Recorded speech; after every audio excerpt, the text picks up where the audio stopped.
안녕하십니까. 오늘은 임대차의 일유형이기는 합니다만은 주택임대차 보호법이라고 하는 특별법에 의해서 규율되고 있는 주택임대차에 대해서 살펴보도록 하겠습니다. 이 주택임대차 보호법은 특별히 어떤 국민의 어떤 주거 안정이라는 측면들을 보장하기 위해서 마련된 법률이다라고 이렇게 할 것이고, 그 법령에서도 여러분들이 추론할 수 있는 바와 마찬가지로 주택임차인의 보호를 주된 목적으로 하는 그런 법률이다라고 이렇게 말씀드릴 수 있겠습니다. 자, 우선 이 주택임대차 보호법과 관련해서는 그 적용 범위부터 살펴볼 필요가 있을 것입니다. 자, 주택임대차 보호법의 적용 범위입니다. 어떤 경우에 주택임대차 보호법이 적용되겠는가라고 하는 측면입니다. 자, 먼저 이 주택임대차 보호법은 이 주거용 건물입니다. 주거용 건물의 임대차에서만 적용이 된다. 자, 그러니까 뭐 우리가 그 건물이라고 하는 거 다양한 유형의 건물들이 있겠죠. 자, 그런데 이제 여러 건물들 중에서 주거용으로 사용되는 것, 뭐 통상은 공부상에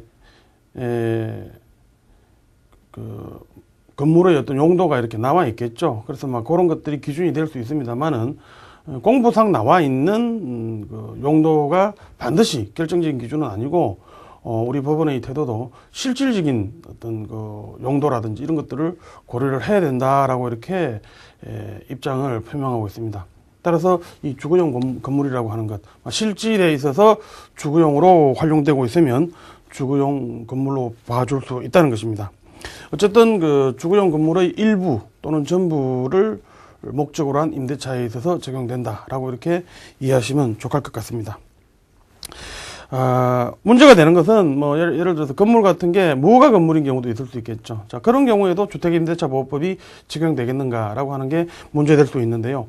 우리 법원의 태도는 무허가 건물에 있어서 주택임대차 보호법이 적용될 수 있다라고 이렇게 입장을 밝히고 있습니다. 주거용 건물이냐 아니냐, 사실은 뭐 조금 전에 말씀드린 대로 실질이 중요하다라고 말씀을 드렸는데요. 통상 이런 거, 그러나 주의할 거는 이런 면들이 있다는 겁니다. 예를 들어서 우리 판례에서 살필 수 있는 사례들을 한번 예를 들어 보면요. 자, 이 여관입니다. 여관인데, 여관에 가시면 뭐 전부 다 이 객실들이 있겠죠. 객실들이 있을 것이고, 그 다음에 뭐 통상 우리가 내실이다라고 해서 이렇게 방 하나 정도를 주거용으로 이렇게 활용하는 경우가 있을 수 있습니다. 자, 그런데 그런 어떤 내실로 사용하고 있는 어떤 그런, 공간, 그런 공간에 대해 가지고도, 주거용이니까, 실질이 주거용이니까 주택임대차 보호법이 적용될 수 있겠는가라는 것이 문제될 수 있는데, 우리 법원은 그런 경우에, 주택임대차 보호법이 적용되지 않는다라고 이렇게 하고 있습니다. 뭐 예를 들어서 뭐 식당 같은 거 이런 걸 개조해가지고 주거용으로 사용한다라고 한다 하더라도 이게 어떻게 보면 실질 자체가 주거용이기 때문에 주택임대차 보호법이 적용이 있지 않겠는가라고 이렇게 생각해 볼 여지가 있는데요. 그런 경우들도 한번 경우를 나눠서 살펴볼 것이, 사실 그렇죠. 뭐 식당 건물이 있다. 그런데 그 밑에 반지하 정도를 임차인이 개조를 해가지고 주거용으로 활용을 하고 있습니다. 자, 그러면 그런 경우에도 주택임대차 보호법이 적용될 수 있겠는가? 그런 경우에는 원칙적으로는 그 건물 자체의 용도가 식당용이고, 그 다음에 반지하에 설사 주거용으로 이용하는 그런 어떤 부분이 있다 하더라도 주택임대차 보호법이 적용되기 힘들다라고 하는 것이 우리 법원의 태도다라고 할 수 있습니다. 반면에 임대인이 특별히 허락을 해서 그것을 뭐 주거용으로 개조를 해가지고 사용할 수 있게 한 이런 경우, 그런 경우라고 한다면 그런 경우에는 또 주택임대차 보호법이 적용될 수 있는 여지가 남아 있다라고 이렇게 할 수 있겠습니다. 자, 다음으로 지금 주택임대차 보호법은 임대차에 이렇게, 임대차죠. 본질 자체가, 계약의 본질 자체가 임대차입니다. 임대차인데, 우리가 흔히 이 전세라는 표현을 쓰는데요. 물권법에서 이야기하는 전세권이 설정되어 있는 뭐 그런 식의 전세가 아닌 우리 일상생활에서는 일반적으로 채권적 전세라고 하는 이런 유형의 이 건물 임대차들이 흔히 이루어지고 있죠. 따라서 이런 어떤 그 채권적 전세의 경우에도 주택임대차보호법이 적용될 수 있겠는가? 우리 주택임대차보호법에서는 이런 어떤 채권적 전세의 경우에 있어서도 주택임대차보호법이 적용될 수 있고 그 경우에 어떤 전세금이라고 하는 것도 임차보전금으로 이렇게 본다라고 하는 이런 규정들이 있습니다. 따라서 마찬가지로 채권적 전세에도 주택임대차보호법이 적용될 수 있다는 것. 그 다음에 또 문제가 될 수가 있는 것이 보통 우리가 주택임대차보호법이다라고 할 때 임대차를 하는 관계 자체가 자연인이 건물을 임차하는 경우가 있을 수 있고 법인이 건물을 임차하는 경우를 생각해 볼 수가 있을 것입니다. 자, 그런데 이 법인이 주택을 임차를 한 경우, 그런 경우에는 주택임대차보호법이 적용이 안 된다는 점, 법인에게 있어 가지고는 주택임대차보호법이 적용 안 된다는 점을 기억을 하시기 바랍니다. 그리고 마지막으로 이 적용 범위와 관련해서 또 문제가 되는 것이 일시 사용을 위한 목적의 주택임대차인 경우, 일시적인 사용 목적의 이 주택임대차인 경우, 자, 그런 경우에도 마찬가지로 주택임대차보호법이 적용되지 않는다라고 하는 게 우리 법에서 규정을 하고 있습니다. 자, 어쨌든 이런 식으로 그 주거용 건물 또는 주거용 건물이 전부 또는 일부 또는 채권적 전세에 의해서 이런 어떤 예외적인 경우를 제외하고 기본적인 이런 두 유형에 있어 가지고 임대차 계약이 체결된 경우, 자, 그런 경우 임차인이 주택임대차보호법에 의해서 어떠한 보호를 받느냐라고 하는 것이 중요한 내용일 것인데요. 자, 주택임대차보호법에서 이야기하는 그 내용들, 우리가 크게 주택 임차인에게는 일정한 요건을 갖춘 경우에 임차권 자체가 채권임에도 불구하고 대항력이 생긴다라는 표현을 써요. 대항력. 대항력이 생긴다. 다시 말해서 채권이라서 채권 채무자 사이에서만 이렇게 채권의 효력을 주장할 수 있다라고 이렇게 봐야 되는데, 일정한 요건을 갖출 경우에는 제3자에 대해서도 임차권을 주장할 수 있는 그런 대항력이 있다는 것입니다. 그 다음에 또 하나가 우선 변제권이라는 것이 있습니다. 우선 변제권. 특히 우선 변제권이다라고 했을 때는 보전금에 대해서 우선 변제를 받을 수 있는 그런 권리를 이야기한다라고 할 것인데요. 자, 이 대항력과 관련해서는 먼저 주택 임차권이 대항력을 갖추기 위해서는 주택 자체를 인도를 받아야 됩니다. 주택을 인도를 받고, 그리고 이 주민등록이 있어야 됩니다. 주민등록. 자, 이 두 가지 요건이 이 대항력을 갖추기 위한 중요한 요건이다라고 이야기할 수가 있는데, 자, 먼저 이 주택을 인도받는다라고 할 때, 인도라고 하는 개념과 관련해서 통상은 우리가 인도를 받는다라고 했을 때 현실적으로 이렇게 인도받는, 이 경우를 우리가 생각해 볼 수 있을 것입니다. 그게 가장 대표적일 것이고요. 그런데 우리가 여러분들이 물권법에서 이미 배운 내용일 수 있습니다만은, 인도 유형이 여러 가지가 있죠. 그래서 간이 인도 같은 경우도 있고, 목적물 반환 청구권의 양도 같은 경우도 있고, 점유 개정 같은 이런 경우도 있을 수가 있습니다. 자, 그런데 그런 어떤 현실적 인도 이외의 인도의 유형에 있어서도 주택의 인도가 있은 것으로 볼 수 있느냐? 의문스러운 사항일 수는 있겠죠. 그러나 우리 법원의 태도는 이런 어떤 현실적 인도 이외의 경우에도 주택의 인도가 있는 것으로 이렇게 볼 수 있다는 것입니다. 예를 들어서 A가 B에게 자신이 소유하는 X 부동산을 매매를 합니다. 매매를 하는데 자신은 특별히 갈 곳이 없기 때문에 매매를 하지만 다시 임차를 하는 이런 경우가 있을 수 있겠죠. 자, 그럴 경우에는 소위 말하는 인도 중에서도 점유 계정이 있다라고 볼 수 있을 것인데, 그런 경우에도 인도가 있었다라고 본다는 것이죠. 우리 법원에서도 그런 경우에서도 마찬가지로 주택임대차보호법이 적용될 수 있다라는 것입니다. 그 다음에 인도를 한다라고 할 때 또 문제가 되는 부분 중에 하나가 현실적으로 인도를 한다 또는 현실적으로 인도를 받았다라고 할 때는 직접적으로 이렇게 점유를 하는 어떤 이런 형태일 것인데, 인도를 받아서 이렇게 점유를 한다고 하는 것, 이것이 반드시 직접 점유해야 되느냐? 경우에 따라서는 이 간접 점유 유형들도 가능하다라고 이렇게 설명을 합니다. 따라서 임차인이 직접 이렇게 점유를 하지 않는다 하더라도 간접적으로 그 매개인을 통해 가지고 주택을 점유하는 이런 경우에도 주택임대차보호법이 적용될 수 있다는 것입니다. 그런 점들 유의하시고 그 해당 사례들은 뒤쪽에서 또 한두 가지 살펴보도록 하겠습니다. 그 다음에 두 번째가 이 주민등록, 주민등록 그 전입신고가 있어야 된다. 라는 것이 요건입니다.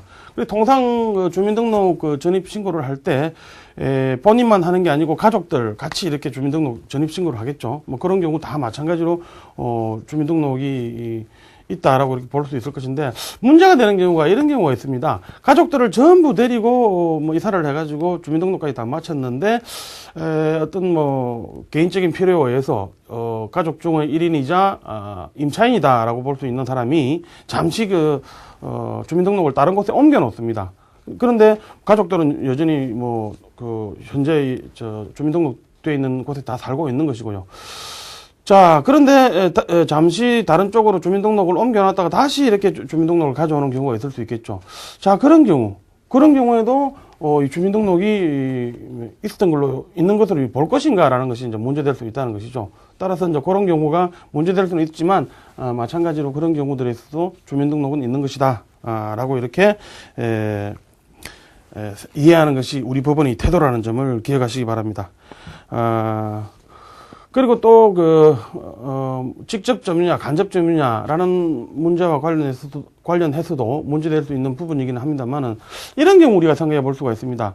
자, A가 임대인이고 B가 임차인입니다. 자, 그런데 이 B가 임대인 A의 동의를 얻어서 다시 전대를 할 수 있겠죠. 우리 지난 시간에 임대차에 대해서도 살펴봤습니다만은. 자, 그런 경우, 그래 놓고 B가 C에게 임차 목적물인 주택을 전대를 했는데 C 입장에서는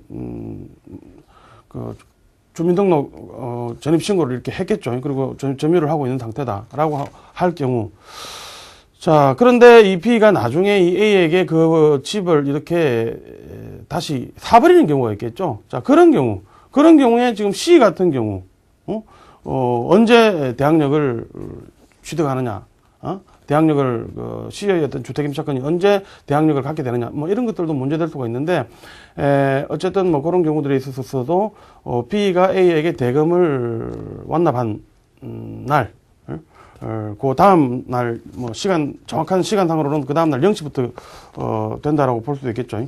자, 그런데, 그 날로부터, 대항력을 취득하게 된다라고 이렇게 이해할 수 있을 것입니다. 그런데, 마찬가지로, 전대의 경우에도 임대인의 어떤 동의가 있느냐 없느냐에 따라서, 결과가 달라질 수 있습니다만은, 적법한 어떤 그런 전대의 경우, 그런 경우에는 마찬가지로,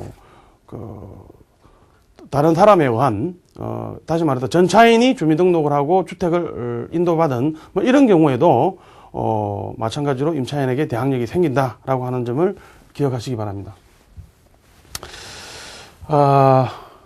이 주민등록과 관련해서, 또 하나 우리가 살펴봐야 될 내용이요.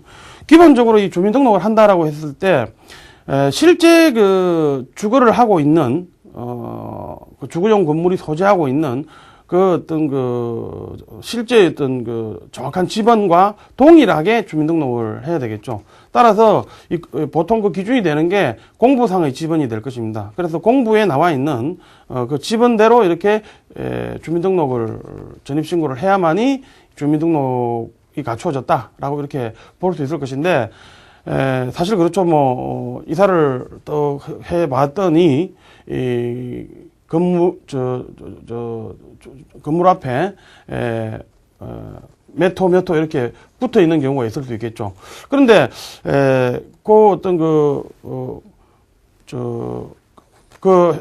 임차 목적물에 몇 호수가 이렇게 붙어 있다라고 하는 것이 사실은 의미를 가지는 경우들이 있을 수가 있습니다.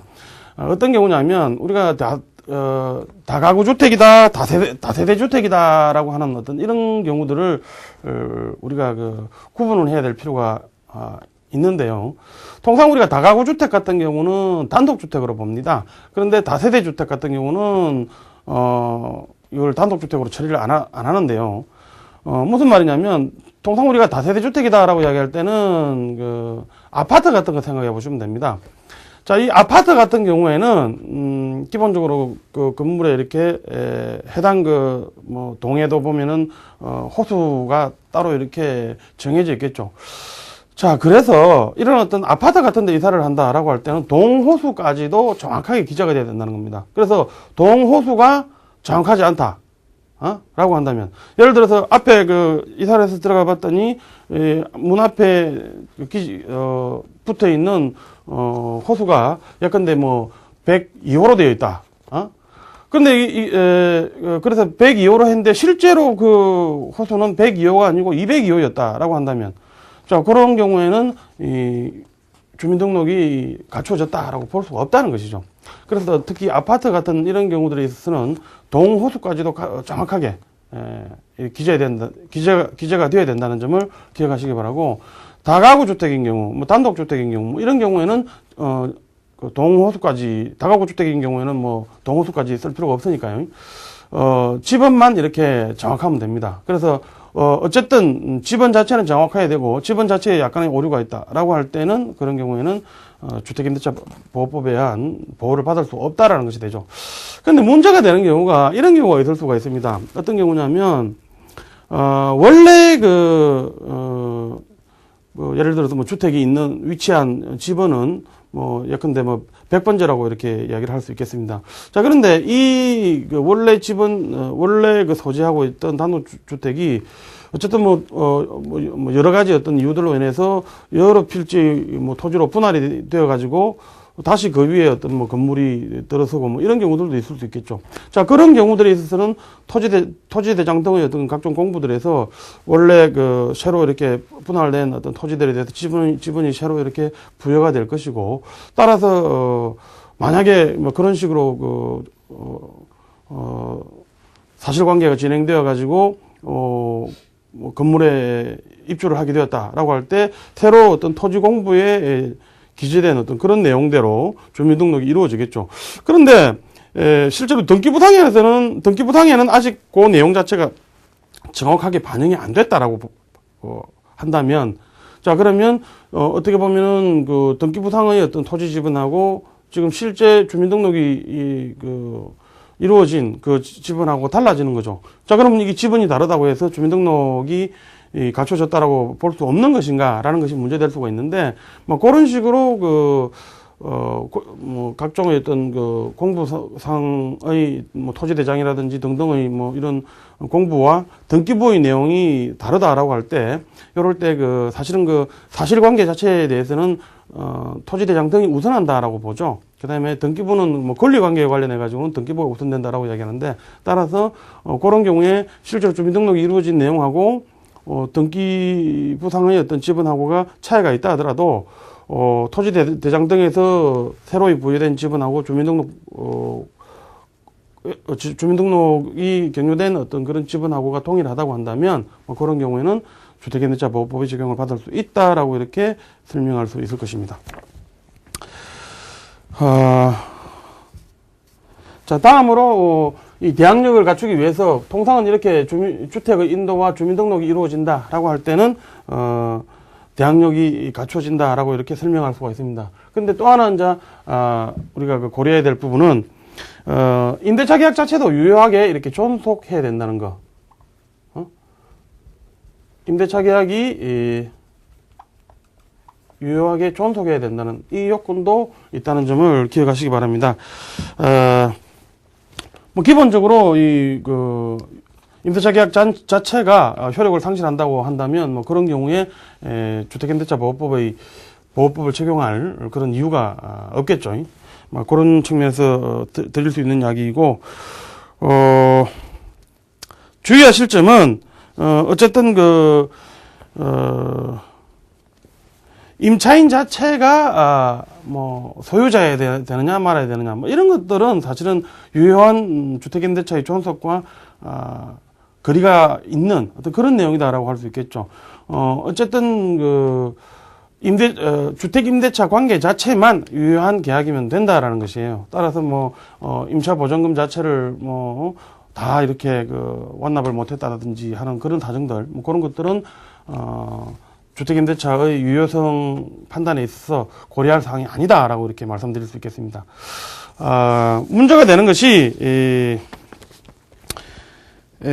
임대차 계약 당사자가 기존의 어떤 채권 채무자 관계입니다. 기존의 채권 채무자 관계인데 기존의 채권 채무자 관계이기 때문에 채권자 입장에서는 자신이 채무자에게 가지고 있는 이 채권 이걸 임차보증금으로 해가지고 주택임대차 계약을 체결했다라고 할 경우 그런 경우도 당연히 유효한 주택임대차가 있다라고 이렇게 볼 수 있겠죠. 그런데 주의하실 부분은 우리 판례 중에서 실제로 어떤 기존 채무를 임차보증금으로 이렇게 해서 주택임대차 계약을 체결한다라고 이렇게 했었을 때 그 유효성을 원칙적으로는 인정할 수 있지만 경우에 따라서는 유효한 주택임대차 계약이 존속한다고 볼 수 없다라고 하는 경우도 있다는 거예요. 그게 뭐냐면은 실제로 그런 식으로 임대차 계약을 체결했다고는 하지만 실제로 주거 목적으로 이렇게 들어간 것이 주거 목적으로 이렇게 활용하기 위해서 주택임대차 계약을 체결한 것이 아닌 경우 그런 경우에는 통정허위 표시다라고 해가지고 그와 같은 주택임대차 계약은 효력을 인정하기 힘들겠죠. 따라서 그런 식으로 판단한 사례들이 있다는 것을 기억하시기 바랍니다. 자, 다음으로 대항력과 관련해서 우리가 한 가지 더 살펴볼 내용이요. 이 대항력의 어떤 발생 시기, 대항력의 발생 시기, 그 다음에 존속의 문제, 대항력의 존속의 문제, 이런 내용들도 우리가 함께 살펴보아야 될 내용입니다. 자, 우리 주택임대차 보호법에 의하면 이 대항력, 주택임차권의 대항력이 언제 발생하는가, 요것과 관련해가지고 주택의 인도 플러스 주민등록을 전입신고를 한 이 길이다 이렇게 되어 있어요. 이 길이다. 근데 이 길이 언제부터 기산되느냐? 예를 들어서 2008년 11월 30일 날 주택을 인도받고 바로 그날 주민등록을 격려를 했다라고 한다면 바로 그 다음 날 0시부터 이렇게 대항력이 발생한다라고 이렇게 이해를 하실 수 있다는 것입니다.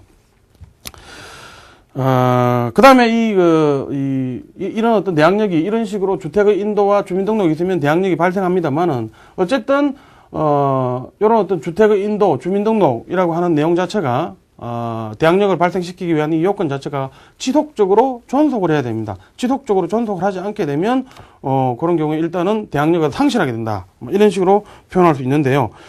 예를 들어서, A라는 사람이 이 B에게 주택을 임차를 해서 주민등록 격려하고 그다음에 주택 인도 받아서 살고 있다가 다른 곳으로 이렇게 이사를 갑니다. 이사를 가서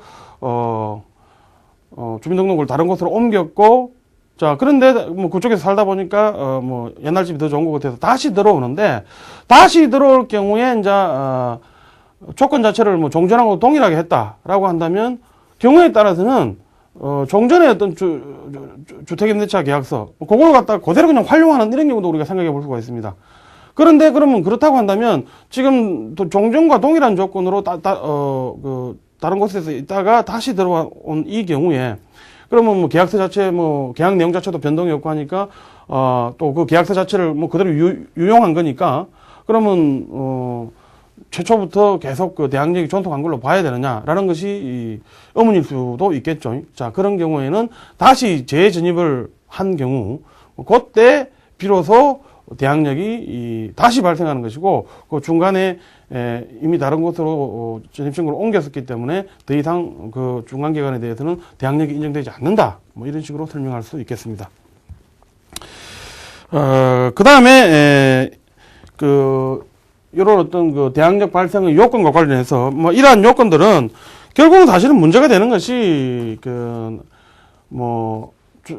주택임차권 자체를 보호할 필요가 생기는 것이 결국은 임대인의 어떤 채권자들이 임차주택에 대해서 담보권을 실행한다든지 또는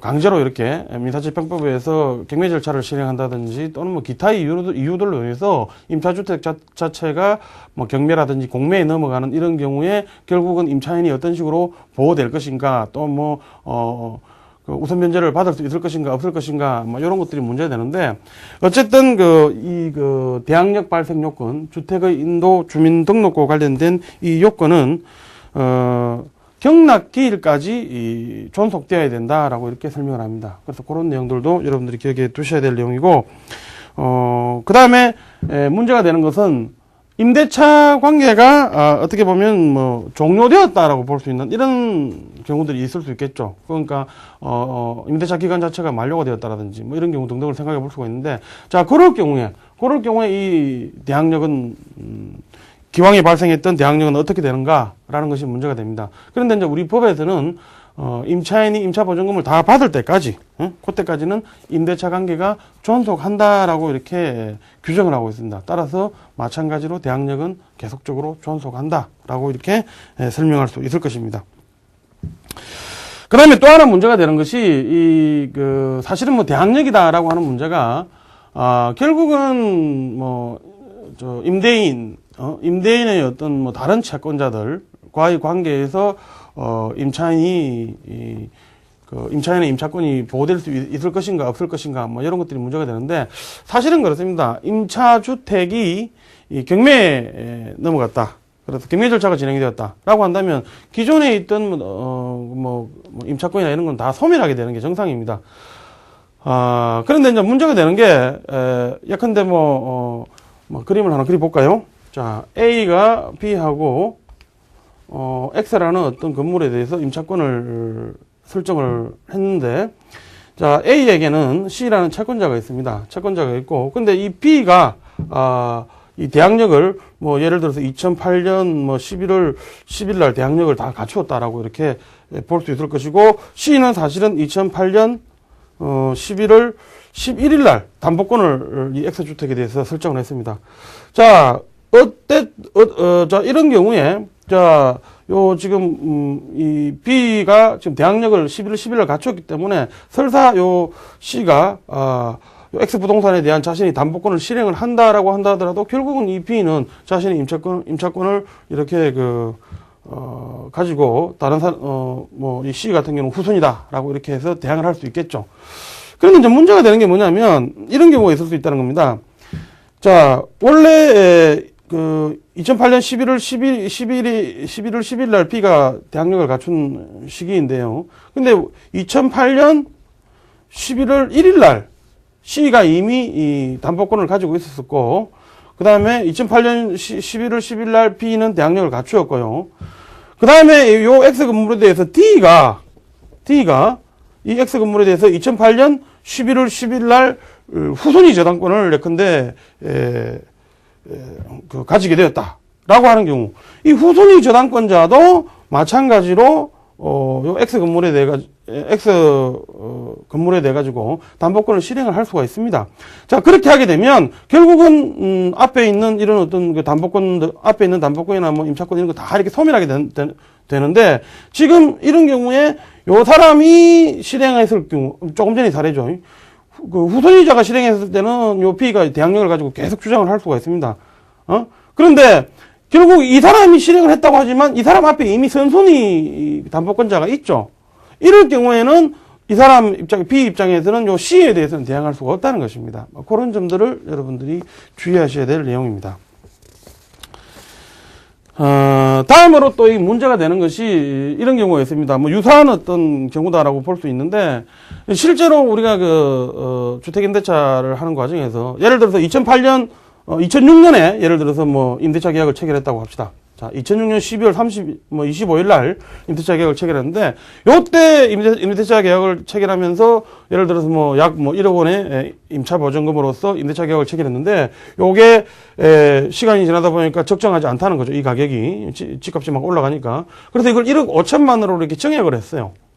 자, 정액을 하게 되면, 자, 이 경우에 그러면 어떻게 돼요? 12월 2006년에 이미 최초의 어떤 임대차 계약이 있었고, 따라서 거기에 따라서 대항력까지 다 B 입장에서는 다 갖추었는데, 그 이후에 이런 식으로 담보권자들이 발생하게 되었고, 그런 어떤 2008년 예를 들어서 다른 담보권자들이 있는 상태에서 2008년 뭐 12월 23일경에 다시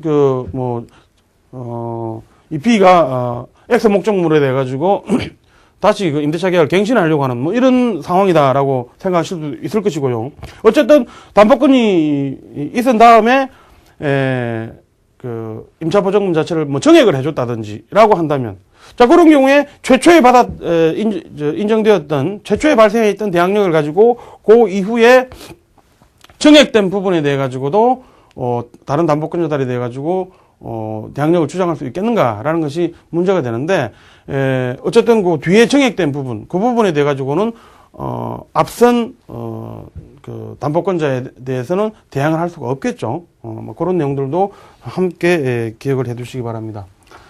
자, 그래서 이제 지금 우리가 대항력 이 이야기를 많이 했는데요. 과연 이 대항력이란 게 도대체 뭐냐? 사실 우리가 지난 시간에 임대차 계약을 공부를 하면서 그런 이야기를 했었죠. 대항력 임차권 같은 경우도 이게 채권이고 재산권이기 때문에 이걸 양도가 가능하다라고 설명을 했었죠. 그럼 양도가 가능하다라고 했는데, 요 어떤 임차권 같은 걸 양도를 한다라고 했을 때 요 법적 성질이 뭐냐라는 게 문제된다라고 이야기를 했었죠. 뭐 그런 식의 이야기를 했었는데, 그때도 실질 자체는 뭐 계약 인수가 아니냐라고 이런 식으로 이해하는 게 맞다라고 말씀을 드렸던 것 같은데, 요때 이 대항력이라고 하는 거, 요 대항력이라고 하는 것과 관련해 가지고도 마찬가지로 일단 이 B에게 대항력이 인정이 된다라고 하게 되면 요 뭐 A가 다른 사람에게 자신의 어떤 그 X 목적물에 대한 소유권을 양도를 한다든지, 또는 뭐 그 이후에 B에게 대항력이 생긴 이후에 뭐 다른 어떤 권리자들이 발생한다라고 한다 하더라도 자신의 임차권 자체를 자신보다 후순위의 사람들에게 모두 이렇게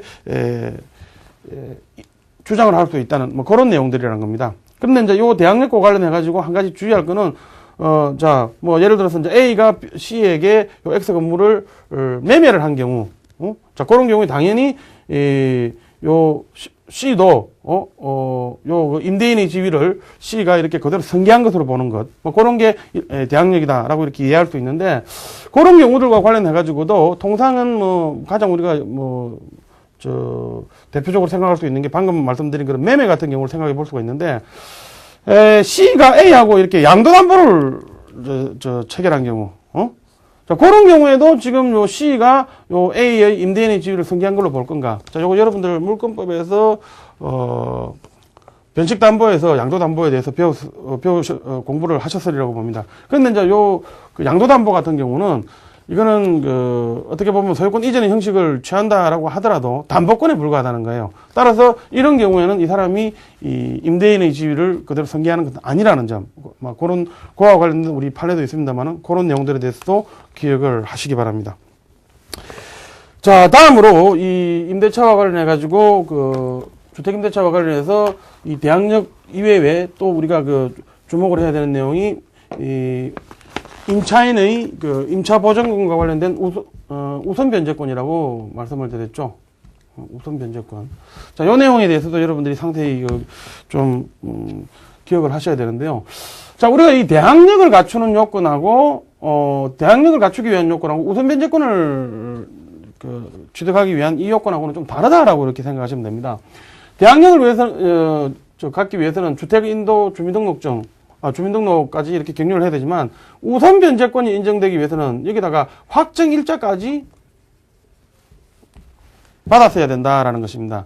자, 통상은 이 확정일자를 받을 때, 요즘은 뭐 구청이나 뭐 동사무소에서도 이렇게 확정일자를 받아주죠. 뭐 계약서에다가 주택임대차 계약서에다가 이렇게 확정일자 인을 찍어주는 어떤 이런 경우인데요.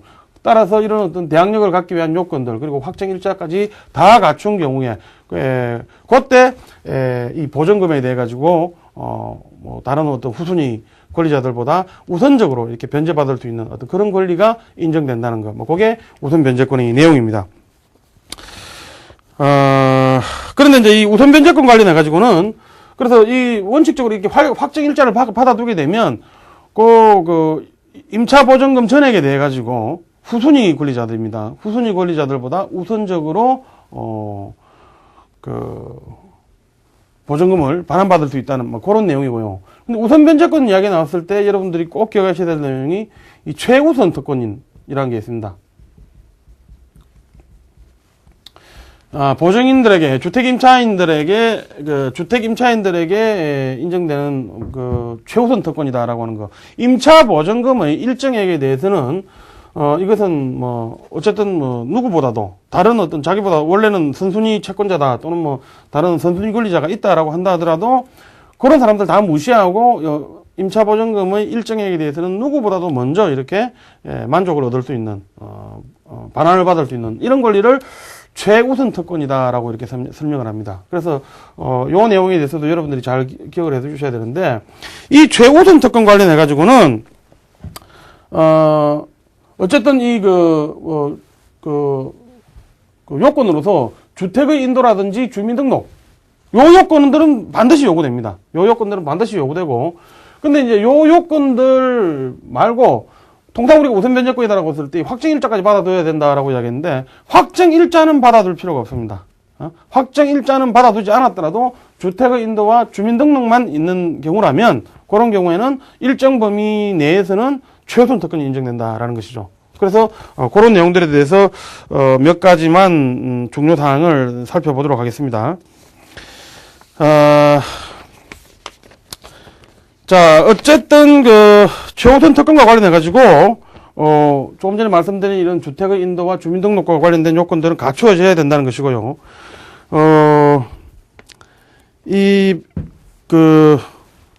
주택의 인도와 주민등록이라고 하는 이 대항력을 갖추기 위한 요건들이, 최우선 특권을 인정을 위해서도 언제까지 존재해야 되느냐라는 것이 문제될 수가 있는데, 요건 앞에서도 한번 말씀을 드렸던 것 같은데요.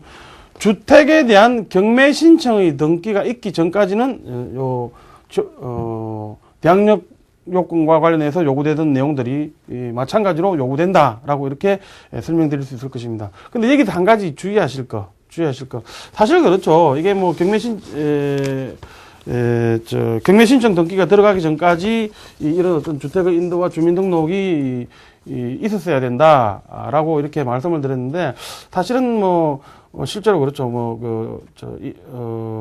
주택을 가지고 있는 사람 입장에서는 자신의 어떤 채권자들이 강제 집행을 들어오려고 한다라고 할 경우, 이런 어떤 임차인의 어떤 최우선 특권 같은 거, 이런 걸 활용해가지고 채권자를 이렇게 해칠 목적으로, 자신이 채권자들을 해칠 목적으로, 허위로 이렇게 임대차 계약을 체결하는 이런 경우도 우리가 생각해 볼 수 있겠죠. 얼마든지 시기상으로 그런, 앞선 어떤 그런 조치들을 취할 수 있는 가능성이 있기 때문에요. 그런데 주의하실 거는 우리 법원에서 실제로 주거 목적으로 이렇게 임대차 관계를 체결한 것이 아니라고 볼 수 있는 그런 상황인 경우, 다시 말해서 이 최우선 특권을 노리고 임대차 계약을 체결한 경우, 그런 경우에는 주택임대차보호법이 적용 안 된다라고 하는 사례가 분명히 있습니다. 그래서 그런 사례도 있다는 것을 기억하시기 바랍니다.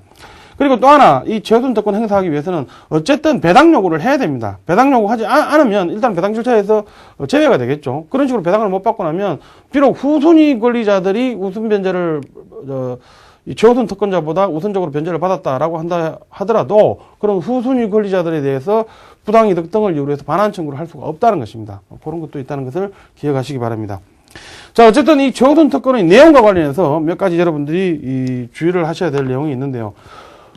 이 최우선 특권이 인정되기 위해서 지역적으로 이렇게 일정한 차이가 좀 있습니다. 그 다음에, 내용에 있어 가지고도, 범위에 있어서도, 일정 정도 제한이 있는데, 어쨌든 최우선 특권이 인정되는 범위는 원래 임차주택 가격의 2분의 1 이내입니다. 그러니까, 아무리 보증금이 다액이라 한다 하더라도, 이것이 주택 가격의 2분의 1을 초과하는 경우, 그런 경우에는 최우선 특권이 효력이 미치지 않는다는 거예요. 자, 그런 전제하에서 또 지역별로도 좀 차이가 있다라고 이야기했는데, 요게 수도권 정비 계획법에 의해 가지고 우리가 흔히 과밀 억제권역이다라고 하는 표현을 써요. 이런 과밀 억제권역에 해당되는 거, 대표적으로 서울 같은 거 생각해 보시면 됩니다. 자, 그런 경우에는 보증금이, 임차 보증금이 6천만 원이어야 됩니다. 6천만 원.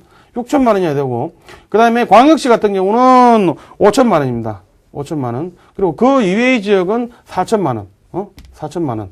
그러니까 보증금 액수가 6천만 원, 5천만 원, 4천만 원 이하의 주택임대차에 대해서만 이런 어떤 최우선 특권이 인정될 수 있다는 것이고요. 이런 6천만 원, 5천만 원, 4천만 원 중에서 전액이 다 이렇게 최우선 특권이 인정되는 것이 아니고, 이런 어떤 그 과밀억제 지역에서는 6천만 원 중에서 2천만 원, 그리고 광역시 같은 경우는 1,700만 원, 그리고 기타 지역에서는 1,400만 원입니다. 1,400만 원. 이 범위 내에서 최우선 특권이 인정된다는 것입니다. 따라서 이런 경우 생각해 보실 수 있겠죠.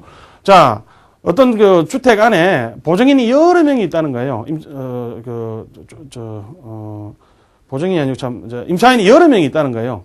자, 주택 임차인이 여러 명이 있을 경우에 실제로 그 가격보다, 그러니까 그 주택 가격보다 보증금이 더 다액인 경우가 있을 수 있겠죠. 그 다음에 특히 그 최우선 특권에 의해서 보장되는 요 각각의 액수들을 합해 봤었을 때 요것이 실제로 뭐 주택 가격보다 이 다액인 경우가 있을 수 있습니다. 근데 제가 조금 전에 말씀드린 대로 최우선 특권은 주택 가격의 이 2분의 1을 넘지 못합니다. 자, 그런데 이런 어떤 최우선 특권에 의해서 최우선적으로 보장되는 내용 자체가 주택 가격의 2분의 1을 넘는 이런 경우가 있을 수 있겠죠. 주택 임차인들이 여러 명인 경우, 그런 경우에는 각각 그 임차 보증금 액수 비율로 주택 가액의 2분의 1 이내의 액수를 한도로 해서 그 금액에 대해 가지고 보증금 비율로 이렇게 우선적으로 변제받을 수 있다라고 이렇게 이해하시면 좋을 것 같습니다. 예를 들어서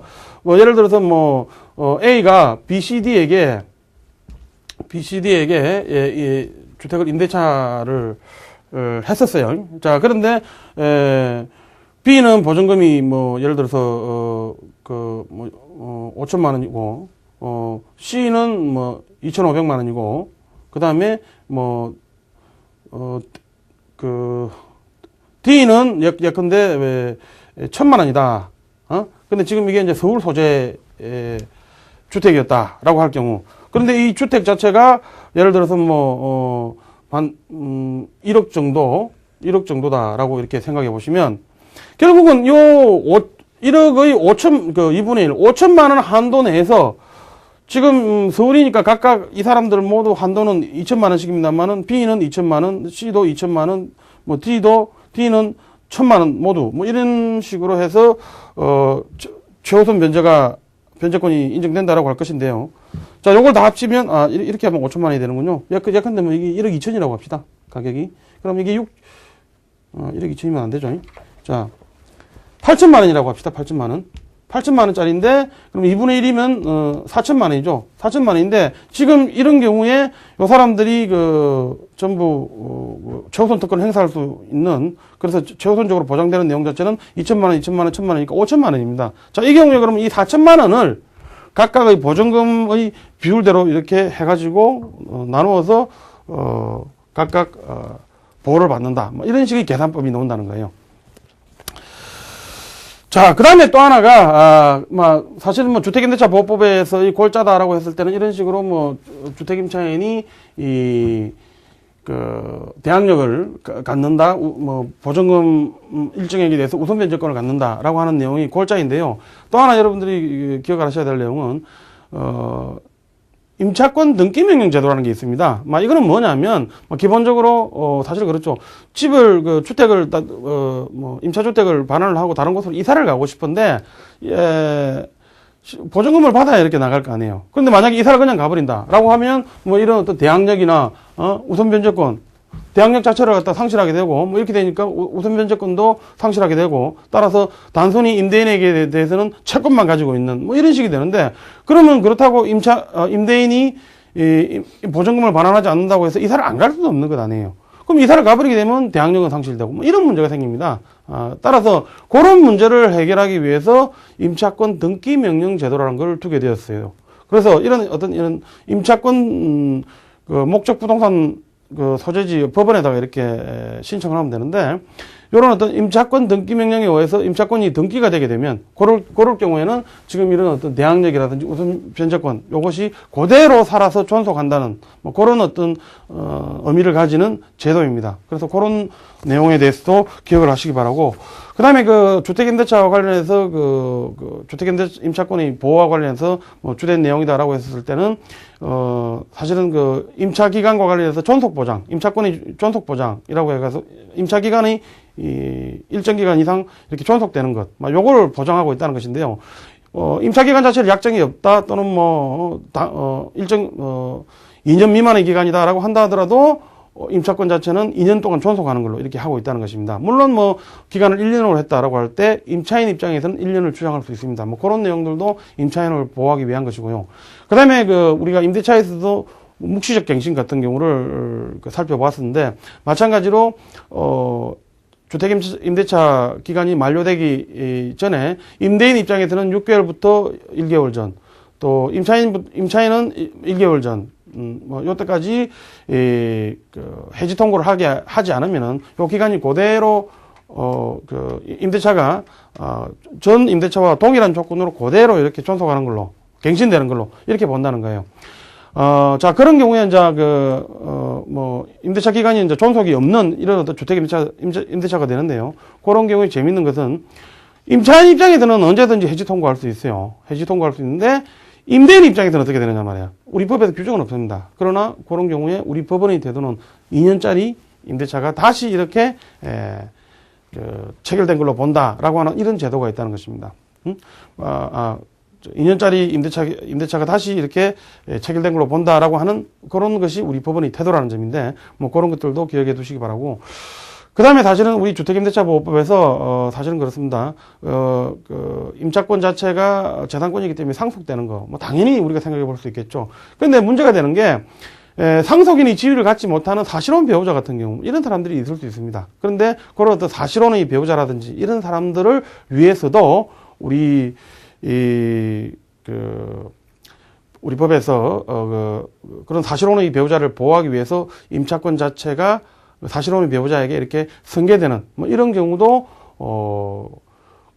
예정을 하고 있다는 것입니다. 따라서 만약에 상속인이 있고 임차인인 피상속인과 사실혼의 배우자가 같이 동거를 하고 있다라고 할 때는 사실은 사실혼 배우자가 보호될 가능성은 없습니다. 왜냐하면 법상으로도 그런 상황은 예정하지 않고요. 상속인이 단독으로 임차권을 상속하게 되겠죠. 그러나 상속인이 없다라고 할 때는 그 임차권은 사실혼 배우자가 이렇게 승계를 하게 된다는 것이고요. 만약에 상속인이 있는데 사실혼 배우자 및 임차인, 즉 피상속인과 상속인이 동거를 같이 하고 있지 않다라고 할 때는 같이 상속인과 사실혼 배우자가 함께 이렇게 임차권을 승계하는 뭐 이런 제도를 규정을 하고 있습니다. 따라서 그런 내용들에 대해서도 주목을 할 내용이 아닌가라고 생각합니다. 자, 주택임대차보호법과 관련해서 특히 주택임차인의 보호와 관련된 내용을 중심으로 살펴보았습니다. 수고하셨습니다.